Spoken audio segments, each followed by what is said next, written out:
Mesdames, Messieurs, bonjour. Ici votre commandant de bord. Bienvenue à bord de ce vol Les Clés du Gîte 0712 à destination de la réussite. Notre temps de vol sera aujourd'hui de 6 minutes. Beau temps sur tout le trajet avec quelques turbulences prévues pendant le parcours.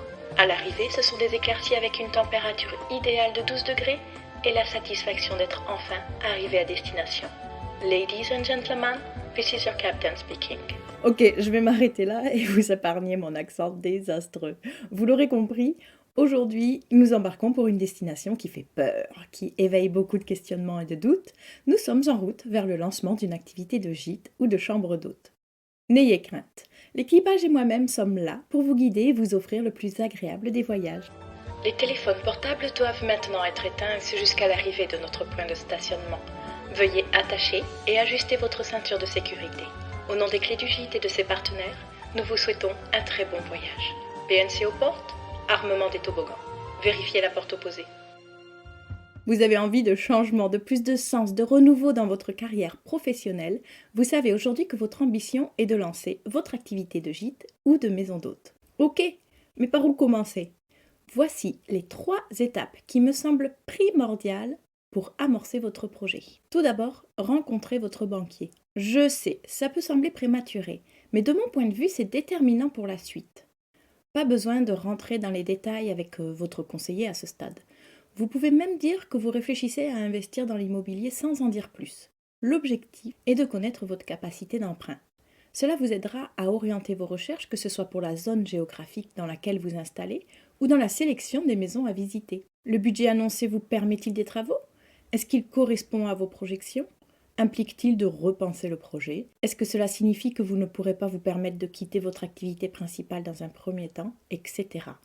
Vous gagnerez un temps considérable en connaissant votre capacité d'emprunt, même si une fois encore cela n'est pas figé et dépendra de votre situation et de votre choix d'emprunter à titre personnel ou professionnel. L'idée est de s'épargner des visites hors budget ou des projections trop éloignées de la réalité. Une fois l'enveloppe financière annoncée, il me semble important de décider le modèle d'hébergement souhaité. Avez-vous envie d'ouvrir un gîte, d'accueillir des familles, des amoureux, de grandes tribus ? Rêvez-vous de lancer votre maison d'hôte et de servir le dîner à vos convives ? Vous projetez-vous dans un lieu insolite en pleine nature ? C'est le moment de déterminer dans les grandes lignes le type d'hébergement, sa capacité, votre cible et votre rôle. Avez-vous toujours rêvé de préparer des petits déjeuners maison ? Avez-vous plutôt envie de rencontrer des randonneurs en pleine ascension à la montagne ? Souhaitez-vous accueillir des mariages ? Toutes vos réponses seront une fois encore déterminantes pour la suite, car un gîte de groupe implique une superficie et des normes ERP beaucoup plus contraignantes qu'un gîte de 2 personnes. De la même manière, une maison d'hôte impose d'avoir des salles de bain privatives pour chaque chambre, tandis qu'un gîte d'étape peut s'équiper de sanitaires collectifs.